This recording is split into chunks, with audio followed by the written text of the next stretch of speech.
मुफ्त अकेडमी के प्लेटफॉर्म से हम मल्टीपल सॉफ्टवेयर के कोर्सेज लॉन्च करेंगे। अभी स्टार्ट हम करेंगे फोटोशॉप से, जो ग्राफिक डिज़ाइनर्स के लिए कि आपने किस तरह से सॉफ्टवेयर को ऑपरेट करना है, उसके टूल्स को किस तरह से यूज़ करना है। तो ये सारी जो चीज़ें होंगी वो हम इस कोर्स के बीच में डिस्कस करेंगे। फोटोशॉप एक रास्टर बेस्ड सॉफ्टवेयर है जिसको हम इमेजेस एडिटिंग के लिए और मल्टीपल ग्राफिक्स के लिए हम यूज़ करते हैं। इसके अंदर हम इमेज की मैनिपुलेशन भी क्रिएट कर सकते हैं, कलर करेक्शन कर सकते हैं इसके बीच में, और बैकग्राउंड इमेजेस के रिमूव करने या बैकग्राउंड की एडिटिंग और इस तरह की जितनी भी चीज़ें होंगी वो सारे हम फोटोशॉप के अंदर क्रिएट करेंगे। एनिमेशंस भी बना सकते हैं उसके अंदर, आप किसी चीज़ को 3D करना चाहते हैं तो आप 3D भी कर सकते हैं। और इसके अलावा अभी जो इसके नए वर्जन आ रहे हैं उसके अंदर आपको AI की हेल्प भी मिल रही है। इसी की बेस पे हम सारा जो फोटोशॉप की ट्रेनिंग है उसको डिज़ाइन करेंगे, उसकी वीडियोस आपसे शेयर करेंगे ताकि आप उससे फोटोशॉप यूज़ से रिलेटेड नॉलेज गेन कर सकें।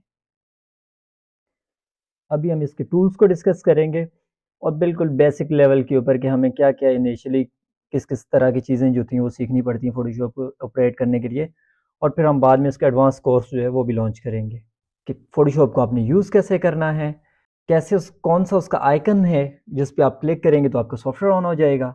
ये बहुत बेसिक सी चीज़ें हैं बट ये बतानी ज़रूरी हैं। तो चलिए स्टार्ट करते हैं। सबसे पहले हम फोटोशॉप का जो आइकन जो इसको हमने पिन किया था क्योंकि हम इसको डेली यूज़ कर रहे हैं, तो अब हम इस पर क्लिक करेंगे तो हमारा जो फोटोशॉप है वो ओपन हो जाएगा, जिसका इंटरफेस हमें कुछ इस तरह से शो होगा। जब भी हमने कोई नया डिज़ाइन क्रिएट करना है तो उससे पहले हम उसके लिए कैनवस क्रिएट करेंगे। कैनवस हम कैसे क्रिएट करेंगे, हम जाएंगे फाइल में, न्यू पे क्लिक करेंगे और यहाँ से हमारे पास मल्टीपल कैनवस जो हैं इनके साइजेस, ये बिल्ट इन साइजेस होते हैं हर कैटेगरी के अकॉर्डिंग। जैसे कि फ़ोटो के लिए अलग साइजेस यहाँ पे हैं और प्रिंट के लिए अलग साइजेस हैं, आर्ट एंड इलस्ट्रेशन के लिए अलग हैं, वेब के लिए इसी तरह, वेबसाइट के लिए भी मल्टीपल साइजेस जो हैं वो पहले से बिल्ट इन है, और मोबाइल के लिए भी इसी तरह, और फिल्म एंड वीडियो के लिए भी।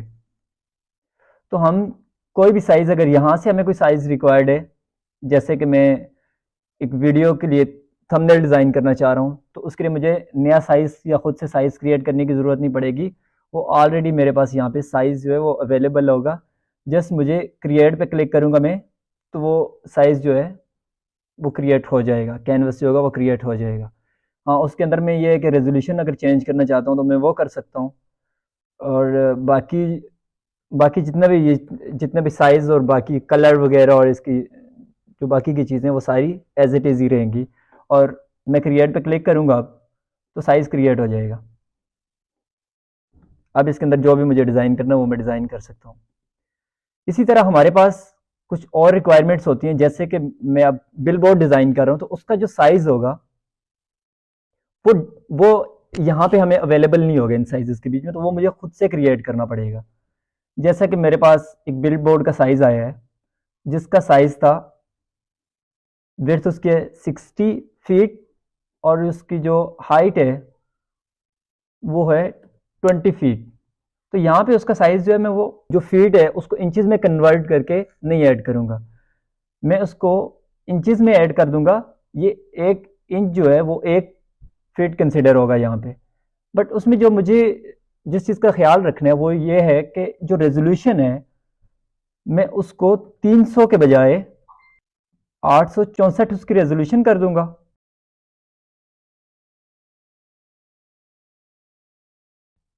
और जो उसका कलर है वो उसको मैं CMYK कर दूंगा, और फिर मैं क्रिएट पे क्लिक करूंगा तो मेरे पास कुछ इस तरह से एक कैनवस जो है वो क्रिएट हो जाएगा। अब इसके बीच में क्वेश्चन ये है कि हमने इसको जो फीट का साइज था, फुटों का जो साइज था, जो फीट में साइज जाना था, उसको हमने इंचेस में क्यों क्रिएट किया।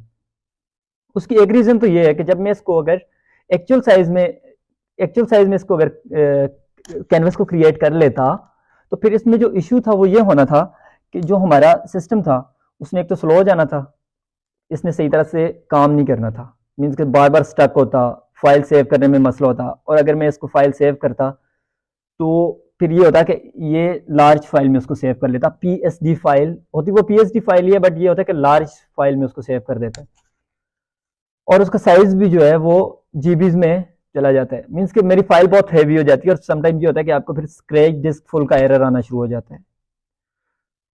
तो इसकी जो रीज़न है वो यही है कि हमने इसका साइज़ जो वो यहाँ पे हमने 864 जो रेजोल्यूशन इसकी ऐड की है, अगर हम यहाँ पे चेक करें तो 864 जो हमने रेजोल्यूशन रखी हुई है। अब ये जो रेजोल्यूशन है ना, जब इसने एक्चुअल साइज में कन्वर्ट होना है तो फिर क्या होगा कि ये जो रेजोल्यूशन होगी ये 72 पे आ जाएगी। अब हम इसको यहाँ से चेंज कर लेते हैं। अब ये देखें, जब मैंने इसको 72 रेजोल्यूशन किया तो इसने इसका जो साइज़ है वो 720 इंच और 240 इंच, मीन्स कि जो इसका एक्चुअल साइज था उसमें कन्वर्ट करते हुए इसकी रेजोल्यूशन जो है वो 72 हो गई। तो हमारे पास ये दोनों ऑप्शंस अवेलेबल होती है, या तो हम 72 रेजोल्यूशन पे इसको डिजाइन करेंगे और एक्चुअल साइज उसका क्रिएट कर लेंगे। अगर हमने उस तरह से नहीं करना, फीट का साइज है उसको हम इंचेस में ही रखेंगे और इसकी जो रेजोल्यूशन होगी वो 864 कर देंगे और इस तरह से हम इसका एक कैनवस जो होगा वो क्रिएट कर लेंगे।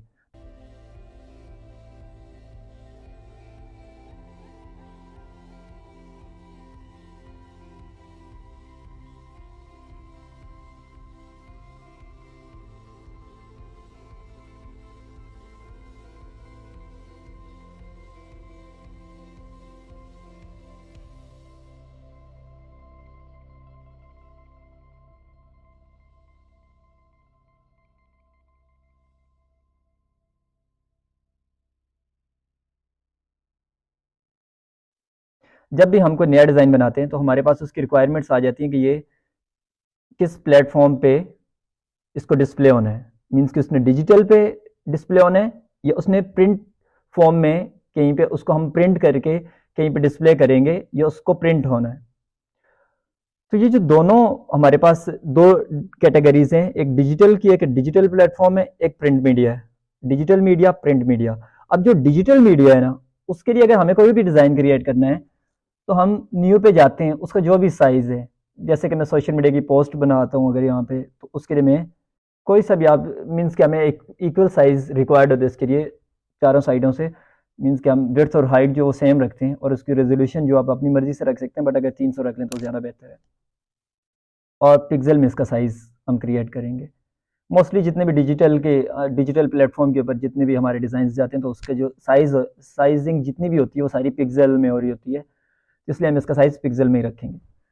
और जो इसका कलर है वो हम RGB रखेंगे। हमारे पास यहाँ पे कलर्स की और भी ऑप्शंस आ रही होती है, लेकिन हम ये जो दो कलर्स हैं इनको यूज़ कर रहे होते हैं। जब हमने कोई चीज़ डिजिटल के लिए क्रिएट करनी है, डिजिटल प्लेटफॉर्म्स के लिए, तो हम RGB कलर्स रखेंगे उसके। और अगर हमने कोई डिज़ाइन जो वो प्रिंट के लिए क्रिएट करना है उस पर CMYK ऐड कर लेंगे।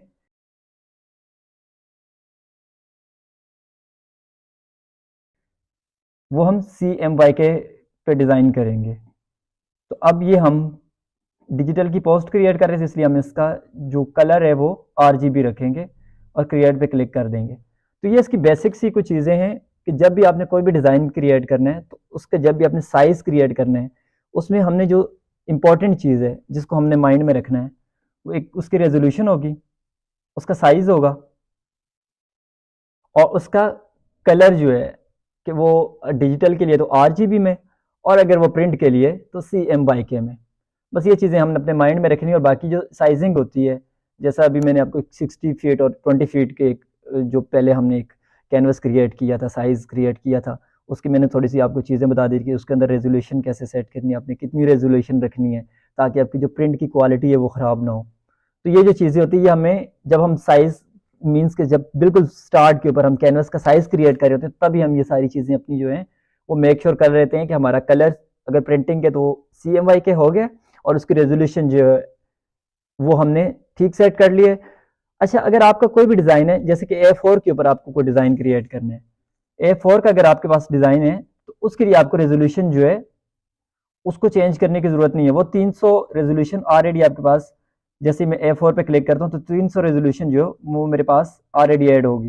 लेकिन ये होगा कि इसके अंदर मुझे जो कलर अगर वो प्रिंट के लिए A4 साइज जो है वो प्रिंट होने, मोस्टली तो हम इसको प्रिंट ही कर रहे होते हैं, तो प्रिंटिंग के लिए अगर ये है तो इसका हम कलर सिर्फ यहाँ से आगे चेंज कर लेंगे, बाकी की सेटिंग हम एज इट इज़ रहने देंगे और क्रिएट पे क्लिक कर देंगे तो हमारे पास ये A4 साइज़ के कैनवस जो है ये क्रिएट हो गया। तो ये बिल्कुल स्टार्ट के ऊपर हम, क्योंकि जब भी हमने फोटोशॉप यूज़ करना है तो हमें ये चीज़ें स्टार्ट के अंदर जितने भी कैनवसेस होते हैं, जो भी साइजेस होते हैं, हमने स्टार्ट में क्रिएट करने हैं। तो इसकी जो सेटिंग्स हैं वो हमने अपने माइंड में रख लेनी है कि हमने इसको सारी सेटिंग्स किस तरह से करनी है।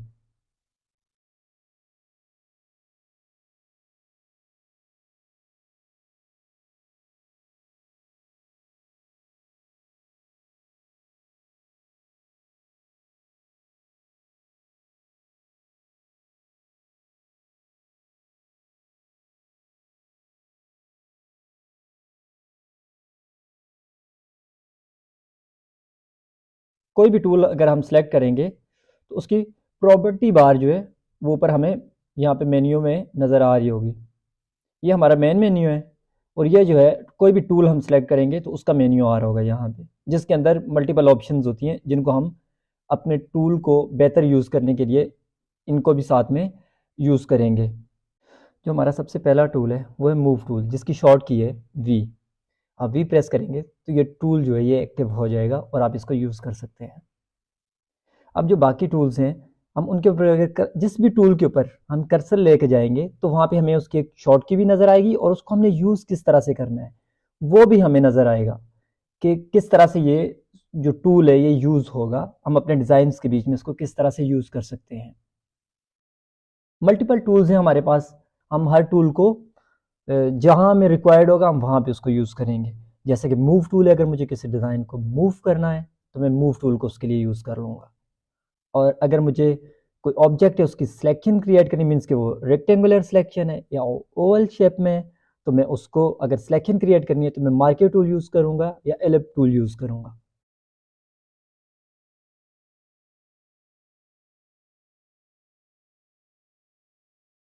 सबसे पहले हम मूव टूल को डिस्कस कर लेते हैं।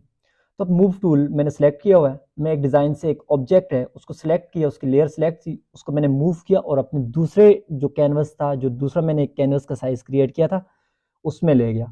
तो जब भी आपने किसी एक कैनवस से दूसरे कैनवस में कोई विजुअल जो है, कोई इमेज, कोई टेक्स्ट, कोई और डिज़ाइन एलिमेंट जो है उसको आपने मूव करना है तो उसके लिए जो आपने टूल यूज़ करना है वो मूव टूल होगा।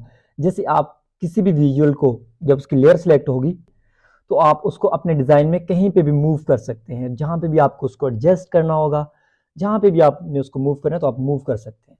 हमने मूव टूल को यूज़ करके देख लिया कि हम एक फाइल से दूसरी फाइल में या एक कैनवस से दूसरे कैनवस के अंदर इमेजेस, टेक्स्ट या किसी भी डिज़ाइन एलिमेंट को कैसे मूव कर सकते हैं। अब मूव टूल के बाद जो हमारे पास दूसरा टूल है वो है आर्ट बोर्ड टूल। जैसे हम आर्ट बोर्ड क्रिएट कर सकते हैं अपने डिज़ाइन के, मीन्स कि मैंने एक अगर फाइल क्रिएट की तो उसके साथ में मल्टीपल आर्ट बोर्ड जो है वो भी क्रिएट कर सकता हूँ, मीन्स कि मल्टीपल जो पेजेस है वो क्रिएट कर सकता हूँ। उसकी शॉर्ट की है shift we. Shift we press करेंगे तो ये टूल एक्टिव हो जाएगा। तो अब हम इससे कोई भी जो हमारे पास कोई भी डिज़ाइन, जो फाइल पहले से हमने एक डिज़ाइन फाइल क्रिएट की हुई है, डिज़ाइन का आर्ट बोर्ड हमने क्रिएट किया हुआ है या हमने डिज़ाइन बना चुके हैं, तो उसके साथ हमें मज़ीद जो आर्ट बोर्ड रिक्वायर्ड है तो हम यहाँ से इस टूल को सिलेक्ट करके हम आर्ट बोर्ड क्रिएट कर सकते हैं। अब आर्ट बोर्ड टूल जो है वो मैंने सेलेक्ट कर लिया और उससे मैंने एक कैनवस क्रिएट कर लिया यहाँ पे। अब उसके चारों साइडों के ऊपर प्लस का साइन नज़र आ रहा था, मीन्स कि अब जब मैं प्लस के साइन के ऊपर, जिस साइड के भी प्लस के साइन के ऊपर क्लिक करूँगा तो उसी साइड पे सेम साइज़ का कैनवस क्रिएट कर देगा। और अगर मुझे उसके साइज़ में कोई चेंजिंग करनी है तो टॉप के ऊपर जो मेन्यू बार है, इसका आ रहा है, वहाँ से जाके मैं इसका साइज़ भी चेंज कर सकता हूँ। साइज़ चेंज करने के बाद अब मैं इसको मूव कर लूँगा। अगर मैंने राइट साइड के ऊपर कैनवस क्रिएट किया तो राइट साइड पे उसको थोड़ा सा और मूव कर लूँगा। तो अब मैंने लेफ्ट साइड के ऊपर कैनवस क्रिएट किया तो मैं उसको लेफ्ट साइड के ऊपर थोड़ा सा मूव करके दो कैनवस के बीच में गैप क्रिएट कर लूँगा। और मुझे कोई भी डिज़ाइन क्रिएट करना है तो मैं इन कैनवस, ये जो कैनवस मैंने सेलेक्ट किए हैं इसके ऊपर कर लूँगा। और जो कैनवस का बैकग्राउंड कलर है वो भी मैं यहाँ से चेंज कर सकता हूँ प्रॉपर्टी बार से। इसका कलर चेंज करने के बाद अभी ये है कि हमारे पास कैनवस के ऊपर आपने देखा होगा कि एक ही स्क्रीन के ऊपर आप हमने 3 कैनवस जो है वो क्रिएट किए हुए हैं। तो हम 3 से ज़ायद मीन्स के मल्टीपल कैनवसेस जो है इस टूल की मदद से क्रिएट कर सकते हैं।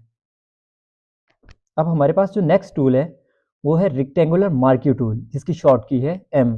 रेक्टेंगुलर मार्की टूल जो है इसको हम नॉर्मली कोई भी रेक्टेंगुलर सिलेक्शन कहीं पे क्रिएट करनी है तो उसके लिए हम इसको यूज़ करते हैं। जैसे ही मैं इसके टूल पे गया हूँ तो मुझे यहाँ पे इसके साथ एक छोटी प्रेजेंटेशन टाइप क्रिएट की हुई है कि जहाँ से हमें ये पता चल सकता है कि ये टूल कैसे ऑपरेट होता है, मीन्स कि इस टूल को हम कैसे यूज़ कर सकते हैं। तो वो हमें जैसे हम किसी भी टूल के ऊपर जाते हैं तो उसके साथ एक छोटी सी विंडो ओपन हो जाती है और उस विंडो में हमें ये एक्सप्लेन कर दिया जाता है कि आपने इस टूल को किस पर्पज़ के लिए यूज़ करना है। तो अब यहाँ पे मैंने एक सिलेक्शन क्रिएट कर ली, एक नई लेयर क्रिएट की और इस लेयर पे वाइट फिल कर दिया जिस एरिया की मैंने सिलेक्शन ली हुई थी। तो मीन्स कि जब मुझे कोई बॉक्स वगैरह कहीं पे अपने डिज़ाइन के बीच में कोई क्रिएट करना है तो मैं इस टूल को भी यूज़ करके बॉक्स क्रिएट कर सकता हूँ। इसी तरह अगर हमें कोई सर्कल में सिलेक्शन क्रिएट करनी है तो हम इलिप्टिकल मार्की टूल जो है वो यूज़ कर लेंगे, जिसकी शॉर्ट की है shift M. Elliptical marquee tool जो है इसको हम सर्कल या ओवल शेप में या किसी भी मीन्स कि सर्कल से रेलेवेंट कोई भी किसी भी तरह की हम कोई शेप क्रिएट करना चाह रहे हैं, आप शिफ्ट प्रेस करेंगे, मीन्स कि जब आपने सिलेक्शन क्रिएट करना शुरू कर दिए और आपने क्लिक होल्ड रखना है, जो लेफ्ट क्लिक होगा उसको आपने माउस का लेफ्ट क्लिक जो होगा उसको आपने होल्ड करके रखना है, या कीबोर्ड का जो लेफ्ट क्लिक है उसको आपने होल्ड करके रखना है अगर आप लैपटॉप यूज़ कर रहे हैं। तो आपने साथ ही शिफ्ट प्रेस कर देना है, लेकिन उससे पहले आपने थोड़ा सा मूव कर लेना है। उसको मूव करने के बाद जब आप शिफ्ट प्रेस करेंगे तो फिर वो एक्यूरेट सिलेक्शन जो है वो क्रिएट करेगा। तो इस तरह से हम इन दोनों टूल्स को जो है वो अपने डिज़ाइंस के बीच में यूज़ कर सकते हैं। वो डिपेंड करता है कि हमें कौन सा टूल जो है वो कहाँ पे रिक्वायर्ड है और उसको फिर हम इसी तरह से यूज़ कर लेंगे। कोई भी टूल जो है उसका अपना पर्पज़ है यूज़ करने का। हर टूल जो है जहाँ पे वो जितना रिक्वायर्ड होगा हम वो यूज़ कर लेंगे। इसी तरह इसके बीच में आपने देखो कि अगर आपको लाइन ड्रॉ करनी है तो आप इसके अंदर लाइंस भी ड्रॉ कर सकते हैं। उस पर यह होगा कि आपने उस टूल को सिलेक्ट करना है, जो लाइन के लिए टूल है उसको सिलेक्ट करेंगे और आपने कैनवस के ऊपर आकर क्लिक करेंगे तो एक छोटी सी सिलेक्शन क्रिएट हो जाएगी खुद से। आप नई लेयर क्रिएट करेंगे, उसके अंदर कलर फिट कर देंगे तो वो लाइन क्रिएट हो जाएगी। तो आप इस तरह से इसके अंदर हॉरिजॉन्टली या वर्टिकली आप लाइंस भी क्रिएट कर सकते हैं। तो ये हमारा जो है सेकंड टूल है जिसको अभी हमने डिस्कस किया।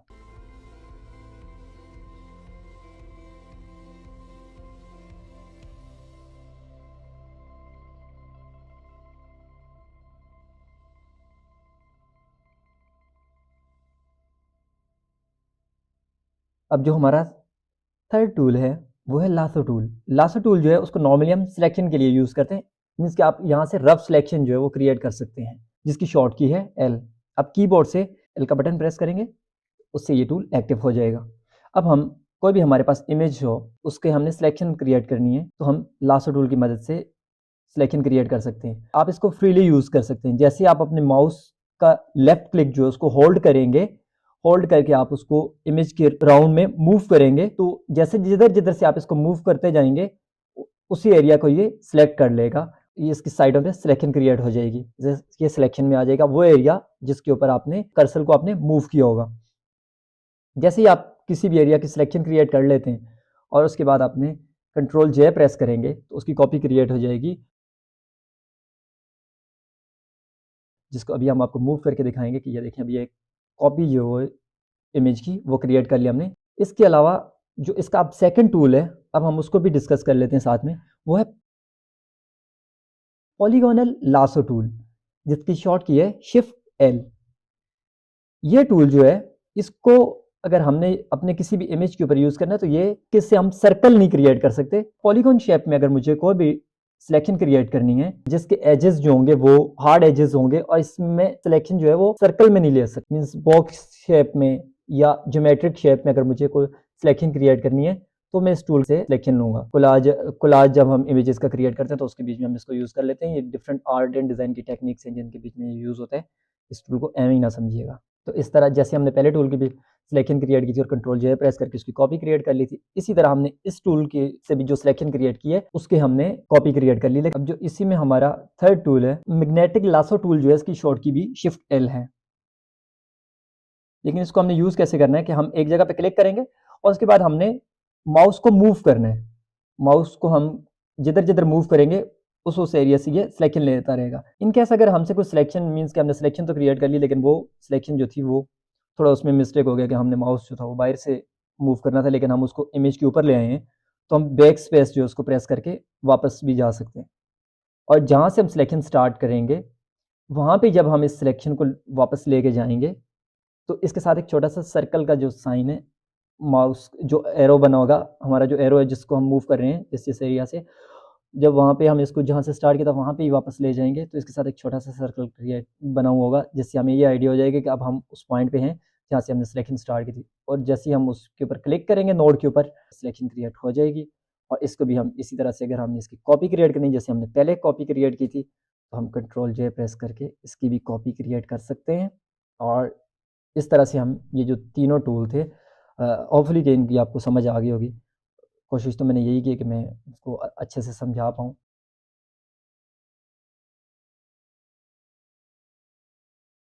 ऑब्जेक्ट सिलेक्शन टूल, जिसकी शॉर्ट की है शिफ्ट डब्ल्यू। ये टूल हमें पुराने जितने भी वर्जन थे उनमें अवेलेबल नहीं था, बट इस वर्जन में हमें अवेलेबल है। जैसे हम सिलेक्शन टूल से सिलेक्शन क्रिएट करते हैं, हम इसी तरह इसके लिए आप सिलेक्शन क्रिएट करेंगे और जो लेफ्ट क्लिक है उसको होल्ड करके रखेंगे और विजुअल के साइडों के ऊपर हम एक सिलेक्शन ड्रॉ कर लेंगे, जिससे ये विजुअल सिलेक्शन में आ जाएगा।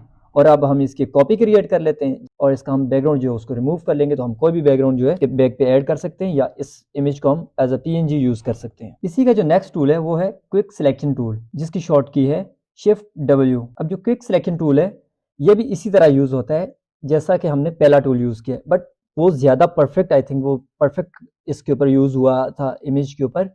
जो इमेज मैंने पहले जिस इमेज को ओपन किया था उसके ऊपर बड़ा अच्छा वो यूज़ हो गया था। अब इसको भी ट्राई करते हैं कि ये किस तरह से यूज़ होता है। तो इसका एक छोटा सा सर्कल क्रिएट हुआ होता है, जिधर इसको हम मूव करते हैं। जैसे कि हम ब्रश टूल यूज़ करेंगे तो ब्रश का भी एक सर्कल क्रिएट हुआ होगा, मीन्स के ब्रश के एक स्केल होता है। बैक स्पेस के साथ हमें दो ब्रैकेट्स होते हैं, जिससे हम लेफ्ट वाले ब्रैकेट से इसका साइज छोटा और राइट वाले ब्रैकेट से इसका साइज बड़ा कर सकते हैं। टॉप के ऊपर जो इसका मेन्यू बार आ रहा होता है, किसी भी टूल को हम सिलेक्ट करते हैं उसका जो मेन्यू आ रहा होता है, वहां पे ऊपर प्रॉपर्टी बार आ रही होती है, वहां से भी हम उसका साइज छोटा या बड़ा कर सकते हैं। अब जो ये वाला टूल है इसके अंदर आपने एक चीज का ख्याल रखना है कि विजुअल से थोड़ा दूर रखना है उसको। विजुअल से दूर इसलिए रखना है क्योंकि अगर ये विजुअल के साथ टच होगा तो ये जो भी इसका कलर होगा, कि एक कलर जो होगा वो दूसरे के साथ अगर मिलता जुलता होगा, उसको एक कलर को मैंने सेलेक्ट कर लिया तो दूसरे को ये ऑटोमेटिक सेलेक्ट कर लेगा, ये उसको भी साथ पिक कर लेता है। और अगर आपसे कोई बाय मिस्टेक ये मीन्स के ज्यादा एरिया सेलेक्ट कर लेता है तो आप आल्ट प्रेस करेंगे तो उससे सिलेक्शन माइनस होती है। मीन्स कि आल्ट प्रेस करके अगर आप उस एरिया के ऊपर उस ब्रश को मूव करेंगे तो वो उसको सिलेक्शन को वो जो है वो डिसलेक्ट कर लेगा उस एरिया को।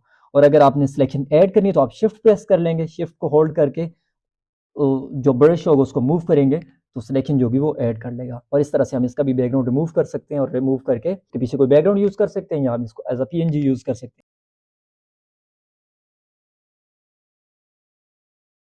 हैं। Magic when tool, magic when tool भी जो है वो इसी तरह से क्रोमा कटिंग के लिए यूज होते हैं। तो अब जब मैंने इस टूल को भी सिलेक्ट कर लिया और मैं इसको अब यूज कर रहा हूँ, तो जब मैंने कैनवस की मैंने अपने जब इमेज के ऊपर आया तो उसका जो बैकग्राउंड था अब मुझे उसको सिलेक्ट करना है। तो मैंने मैजिक वेन टूल जो है उससे क्लिक किया तो उसने एक एरिया सेलेक्ट कर लिया। अब मुझे मजीद जो है उस एरिया जो है उसको सिलेक्ट करना था, तो मैं शिफ्ट प्रेस करके रखूंगा, शिफ्ट जो है उसको होल्ड करूंगा साथ में, और साथ में अपने उस एरिया को जिसको मुझे साथ सेलेक्ट करना है उसके ऊपर क्लिक करूंगा तो उसको भी साथ साथ सिलेक्ट कर लेगा। तो इस तरह से हम मैजिक वेन टूल जो है उससे भी इसी तरह से सिलेक्शन क्रिएट कर सकते हैं। अच्छा, ये भी जो टूल है इसकी भी जो ऊपर हमें प्रॉपर्टी नज़र आ रही है, वहाँ से मैं अगर चेंज करना चाह रहा हूँ, मैं चाह रहा हूँ कि जब मैं एक दफ़ा इसको क्लिक करूँ और दूसरा जो ग्राउंड है उसके ऊपर क्लिक करने के लिए मुझे शिफ्ट ना होल्ड करना पड़े, तो ऊपर हमें कुछ टूल्स नज़र आ रहे हैं जो पाथ फाइंडर के टूल्स होते हैं। टूल को जिस तरह से उसकी सेटिंग की हुई है, अगर आपने इस तरह से इसकी सेटिंग रख लेंगे, आपको शिफ्ट नहीं प्रेस करना पड़ेगा। आप ऊपर से ये जितना भी इसकी प्रॉपर्टी बाहर आ रही होती है, आप यहाँ से टॉलरेंस है या बाकी की जो उनको चेंज करके मीन्स कि उसको चेक कर सकते हैं कि कौन किस तरह से आपका जो टूल है वो बेहतर ऑपरेट हो रहा है, उससे वो आप क्रिएट कर पा रहे हैं। तो कोई भी टूल है उसको उसके यूज करने का जो पर्पस है वो आप पता होना चाहिए। मीन्स कि आपके माइंड में होगा कि आपने किस टूल को किस पर्पस के लिए यूज करना है, वो आपने डिसाइड करना होता है कि आप यहाँ पे आपको किस वाले टूल की जरूरत है या कौन सा टूल जो है वो बेहतर वर्क कर सकता है, जो आपका टाइम सेव कर सकता है। और आप बाकी ये होता है कि कोई भी टूल जो है उसको यूज करने से पहले आप उसकी जो प्रॉपर्टी बार है वहाँ पे आप उसके मल्टीपल ऑप्शंस आ रही होती हैं, तो आप उनको भी चेक कर सकते हैं। मल्टीपल ऑप्शंस को ट्राई करके आप अपने टूल को बेहतर यूज कर सकते हैं। मैजिक टूल से हमने बैकग्राउंड की जो सिलेक्शन क्रिएट कर ली, जहाँ पे हमने देखा कि विजुअल के ऊपर कुछ पार्ट थे जैसे कि शूज के ऊपर सिलेक्शन क्रिएट हो रही थी, आल्ट प्रेस करके उसके ऊपर क्लिक किया और उसको माइनस कर दिया वहाँ सिलेक्शन को या रिमूव कर दिया। और बाकी जिस एरिया में मुझे वो सिलेक्शन जो चाहिए थी उसको अगर मुझे वहाँ वो एरिया सेलेक्ट नहीं हुआ तो मैंने शिफ्ट प्रेस करके वहाँ पे मैजिक टूल जो है उससे क्लिक किया। सिंपल आपने लेफ्ट क्लिक करना होता है, आपने लेफ्ट क्लिक करना है तो वो सिलेक्शन में आ जाएगा वो एरिया। तो इस तरह से हमने सिलेक्शंस क्रिएट कर ली, और सिलेक्शन जब हमारी कंप्लीट हो गई तो हमने सिंपल जो ऊपर बैक स्पेस का बटन है वो प्रेस कर लिया, डिलीट का बटन प्रेस कर दें तो जो बैकग्राउंड होगा वो रिमूव हो जाएगा। अब हमारे पास इमेज जो वो पीएनजी में अवेलेबल है। अब हमारा जो नेक्स्ट टूल है वो है क्रॉप टूल। नॉर्मली तो ये हम अपने सेल फोन्स के बीच में भी यूज़ कर रहे होते हैं। मीन्स कि एक पिक्चर जो थी वो क्लिक की, उसको अपने कैनवस के अंदर ले आया, तो उसका जो बैकग्राउंड था वो एक्स्ट्रा बैकग्राउंड था, तो मैं उसको रिमूव करना चाह रहा हूँ, तो मैं क्रॉप टूल से उसको क्रॉप कर सकता हूँ। या मुझे किसी कोई भी डिज़ाइन है, मीन्स कि मैंने कैनवस क्रिएट किया हुआ है और मुझे उसका साइज़ जो है वो एक्सटेंड करना है, तो मैं क्रॉप टूल की मदद से भी कर सकता हूँ। या जैसे मैंने डिफरेंट आर्टबोर्ड क्रिएट किए हुए हैं, यहाँ पे आपको जो स्क्रीन के ऊपर नज़र आ रहे हैं, तो इसके साइडों के ऊपर आपने देखा होगा कि इमेजेस जो हैं वो बाहर मुझे कैनवस से बाहर नज़र आ रही थी, और मुझे उन वो कैनवस से बाहर वाली इमेजेस जो थी उनको रिमूव करना था, तो मैंने क्रॉप टूल को यूज़ कर लिया। तो क्रॉप टूल को इसमें हम इस पर्पज़ के लिए यूज़ कर सकते हैं।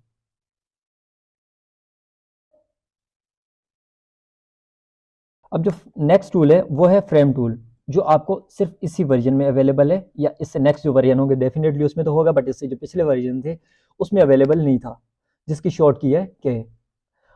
अब आपने एक यहाँ पे एक फ्रेम ड्रॉ कर लेना है स्क्रीन के ऊपर।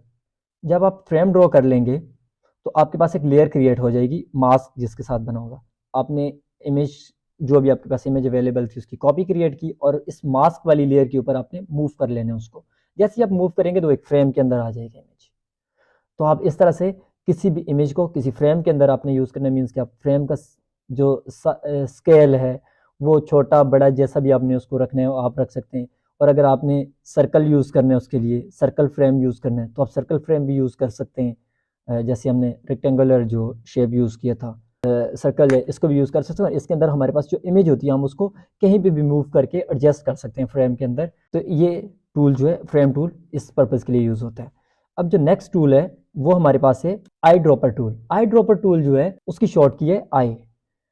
अब आई ड्रॉपर टूल जो है इसको हम अपने डिज़ाइंस के बीच में ऑलमोस्ट डेली बेसिस के ऊपर यूज़ कर रहे होते हैं। इसका जो यूज़ है वो इस तरह से कि हम कोई भी इमेज अपने कैनवस के अंदर जब ऐड कर लेते हैं, कोई भी डिज़ाइन ऐड कर लेते हैं, तो हमें क्या होता है कि जो कलर्स होते हैं उसके एक जो कलर कंट्रास्ट जब हम बना रहे होते हैं तो हम इस टूल को सबसे ज़्यादा यूज़ कर रहे होते हैं। कलर पिक करते हैं हम अपने कैनवस के बीच में, और एक कलर कम्बिनेशन सेट कर लेते हैं हम। हमारे पास कैनवस पे कोई भी इमेज ओपन हो, हम उसके किसी भी पार्ट के ऊपर जाके जब क्लिक करेंगे, टूल बार होती है उसके नीचे हमारे पास कलर्स की ऑप्शन आ रही होती है, जहाँ पे हम एक टाइम के बीच में दो कलर्स जो वो सिलेक्ट कर सकते हैं, दो कलर जो ऐड कर सकते हैं, कोई भी अपनी मर्जी से कोई भी कलर सेलेक्ट कर सकते हैं।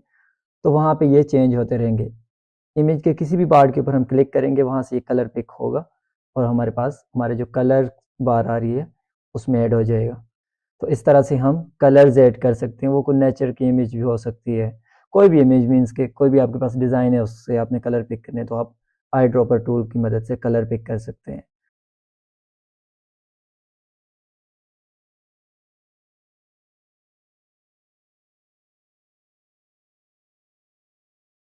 नीचे वाला कलर है, अगर आपने उसके अंदर भी कलर चेंज करना है तो आप रिफ्लेक्ट की जो ऑप्शन होती है ये जो आपके पास कलर के दो बॉक्सेस नज़र आ रहे हैं, इसके साथ ही एक एरो का साइन है, उसके ऊपर आप क्लिक करें या एक्स प्रेस करें अपने कीबोर्ड से, तो एक कलर जो होंगे ये रिफ्लेक्ट हो जाएंगे और आप उसमें भी कलर चेंज कर सकते हैं। तो इस तरह से आपके पास एक टाइम के अंदर दो आप अपनी मर्जी के कलर्स जो हैं वो इसके अंदर ऐड कर सकते हैं।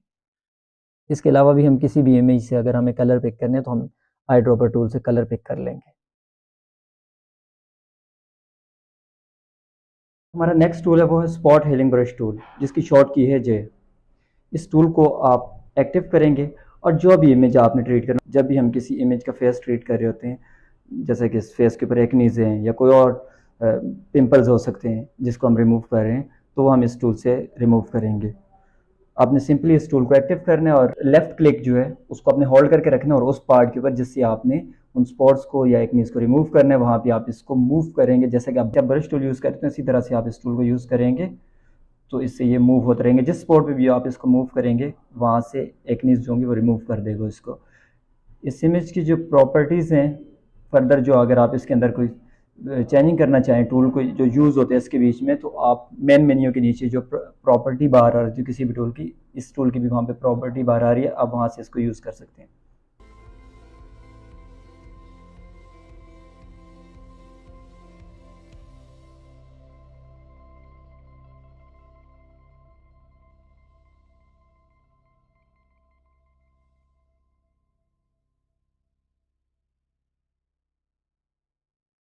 मैं इस पार्ट पे आया तो यहाँ पे ये टूल सही तरह से वर्किंग नहीं कर रहा था। अब ये वाला जो पार्ट है इसके ऊपर हम जो नेक्स्ट टूल है इसका उसको यूज़ कर लेंगे, क्योंकि ये सही तरह से वर्किंग नहीं कर रहा। तो वो है हीलिंग ब्रश टूल।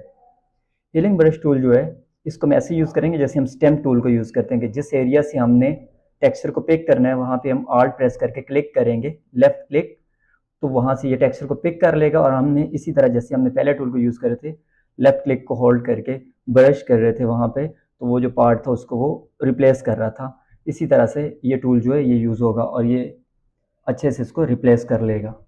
इसको हम बार बार यूज़ करेंगे, तब तक हम इसको यूज़ करेंगे जब तक कि ये जो रिज़ल्ट हमें चाहिए वो हमें मिल ना जाए।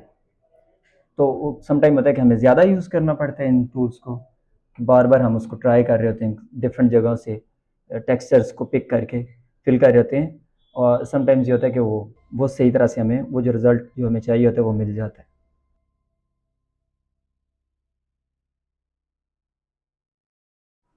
नेक्स्ट टूल है इसका पेज टूल, जिसकी शॉर्ट की है शिफ्ट जे प्रेस करेंगे आप तो ये टूल एक्टिव हो जाएगा। पेज टूल को हम ऐसे यूज़ करेंगे कि हम पहले सिलेक्शन क्रिएट कर लेंगे, जैसे हम लासो टूल से सिलेक्शन क्रिएट करते हैं, और उसके बाद उसको मूव करेंगे स्किन के दूसरे पार्ट के ऊपर, और वहाँ से उस टेक्सचर को वो पिक करेगा और जिस पोर्शन की हमने सिलेक्शन ली होगी वहाँ पे उसको रिप्लेस कर देगा। तो इस तरह से हम जो पेज टूल है इसको यूज़ कर लेंगे। पेज टूल है मीन्स कि पैचेस जो होते हैं वो हम ऐड कर रहे होते हैं, एक जगह से पेज उठाया और दूसरी जगह पे उसको रिप्लेस कर दिया, इस तरह से हम इस पेज टूल को यूज़ कर रहे होते हैं। तो आप इससे भी स्किन को ट्रीट कर सकते हैं।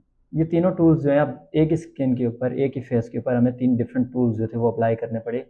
जो टूल जिधर बेहतर रिज़ल्ट दे रहा है, जो टूल बेहतर यूज़ हो रहा है, हम उसी टूल को यूज़ करेंगे अपने किसी भी डिज़ाइन के बीच में या इमेज क्रिएट करने के बीच में। तो इस तरह से हम जो है अपने टूल्स को बेहतर तरीके से यूज़ कर सकते हैं, क्योंकि वो हमने अंडरस्टैंड करना होता है कौन सा टूल जो है वो अच्छा वर्क कर रहा है।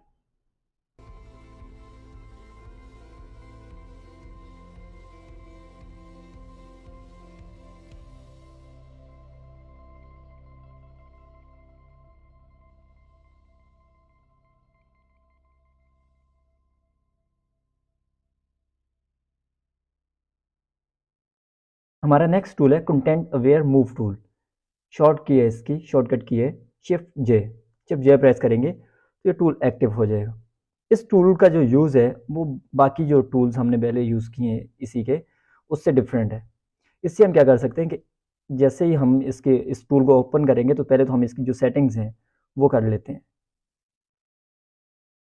इसकी जो प्रॉपर्टी बार ऊपर आ रही है वहाँ पे उसकी सेटिंग्स कर लेंगे और उसके बाद हम सिलेक्शन क्रिएट कर लेते हैं। जब भी हमने किसी विजुअल को एक जगह से दूसरी जगह मूव करना है तो हमने जब सिलेक्शन क्रिएट करनी है तो थोड़ा डिस्टेंस से करनी है, बिल्कुल उसके साथ से नहीं करनी। अब हमने डिस्टेंस से सिलेक्शन क्रिएट कर लिया और इसको मूव करेंगे हम किसी दूसरी पोजीशन पे जहाँ पे हमने इसको मूव करना होगा। इससे हम करते क्या है कि अब हमारे पास एक इमेज है, उसको हमने मूव करना है बैकग्राउंड के ऊपर एक जगह से दूसरी जगह पे, तो उसके लिए हम इस टूल को यूज़ करेंगे। तो हमने जब इसको मूव किया और इसकी जो बाकी के ऊपर सेटिंग्स हैं, इसकी जो प्रॉपर्टी बार के अंदर, उसको भी हम ट्राई करेंगे कि उससे इसका रिज़ल्ट बेहतर होगा या उससे क्या इम्पैक्ट पड़ता है हमारा जो जो पहले हमने मूव किया था उस पर, और बाद में जब हमने उसकी सेटिंग्स की तो उस पर क्या इम्पैक्ट पड़ता है। तो इसके अंदर हम कलर और स्ट्रक्चर की जो अमाउंट है उसको हम चेंज करके इसको ट्राई कर लेंगे कि उससे क्या इम्पैक्ट पड़ता है हमारे विजुअल के ऊपर। तो इस तरह से हमने उसको ट्राई कर लिया और बाकी की जो अब हम इसको एक दफ़ा फिर ट्राई करेंगे उनको कम करके या उनको बढ़ा के। इस तरह से ये होगा कि हम ये ट्राई करना चाह रहे हैं एक्चुअली कि ये किस तरह से इसका अच्छा जो रिज़ल्ट है वो हमें मिल सकता है इससे। तो हम इसको इस तरह से बार बार ट्राई करेंगे। स्ट्रक्चर और कलर्स की जो अमाउंट है उसको हमने चेंज करके बार बार इसको ट्राई किया और उसको चेक किया कि किस तरह ये मतलब इसको चेंज करने से इमेज के ऊपर क्या इम्पैक्ट पड़ता है, या किस तरह से उसकी सेटिंग्स चेंज करने से इमेज की जो लुक एंड फील है वो किस तरह की आती है, कि वो सही तरह से एक जगह से दूसरी जगह मूव होता है या कोई पैचेस क्रिएट हो रहे हैं साइड पे, या क्या फ़र्क पड़ता है सेटिंग्स को कम या ज़्यादा करने से। तो वो सारा हमने इसके ऊपर ट्राई कर लिया।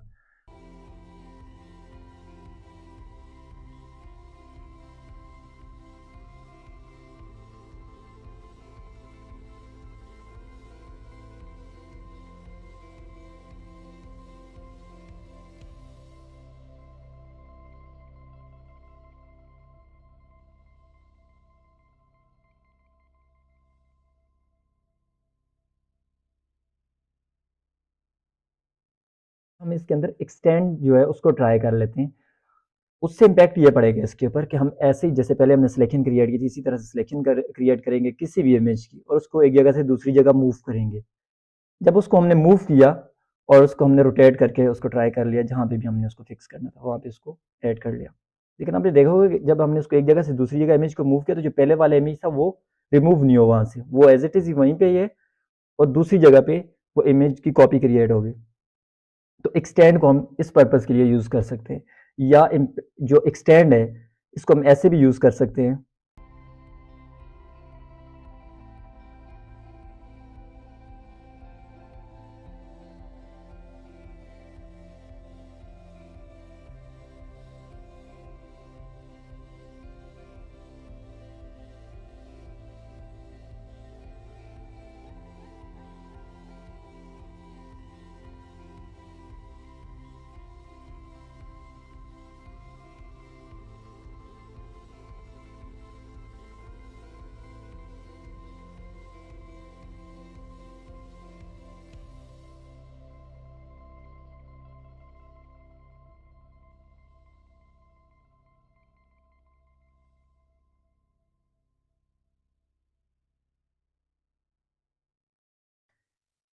अब जो एक्सटेंड की ऑप्शन है उसको हम एक हमारे पास एक और इमेज है जिसके ऊपर हम इसको ट्राई करेंगे अभी, वो है बिल्डिंग की इमेज।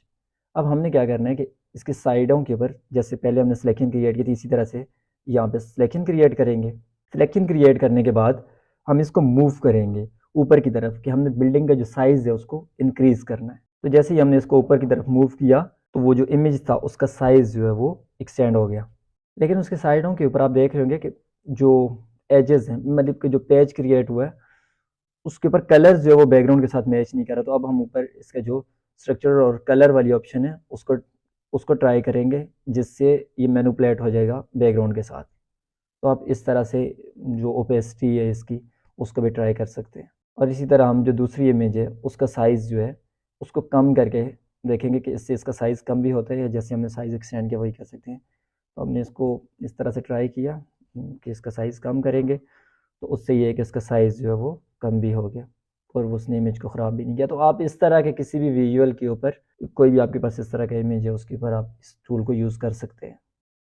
रेड आई टूल जो है इसकी शॉर्ट की है शिफ्ट जे। इस टूल को हम यूज़ करते हैं जब समटाइम्स होता है कि रात के टाइम में आपने किसी का फ़ोटो क्लिक किया हो और उसकी जो आंखें हैं उसका कलर जो वो रेड हो जाता है। तो उस रेड टोन को ख़त्म करने के लिए हम इस टूल को यूज़ करते हैं। इसके ऊपर ना सिंपली आपने सिलेक्शन क्रिएट करनी है उस एरिया की और इसने इसका कलर जो है वो ब्लैक कर देना है। तो इस तरह से हमने इस टूल को भी यूज़ कर लिया। तो अभी तक के जितने भी टूल्स थे जो हमने इसके बीच में डिस्कस किए हैं, आप इसकी प्रैक्टिस करें और इसको बार बार ट्राई करें और इस टूल को समझें। इन्हीं टूल्स के ऊपर वाइंड अप करते हैं और जो नेक्स्ट टूल्स हैं उसके ऊपर हम अगली क्लास में डिस्कस करेंगे। अगर आप हमारे चैनल की वीडियो को पहली दफ़ा देख रहे हैं तो मज़ीद इस तरह की वीडियोस के लिए हमारे चैनल को सब्सक्राइब कर लें। उम्मीद है ये वीडियो आपको पसंद आई होगी। इस वीडियो से मुताल्लिक़ कोई भी क्वेश्चन हो तो आप नीचे कमेंट सेक्शन में पूछ सकते हैं।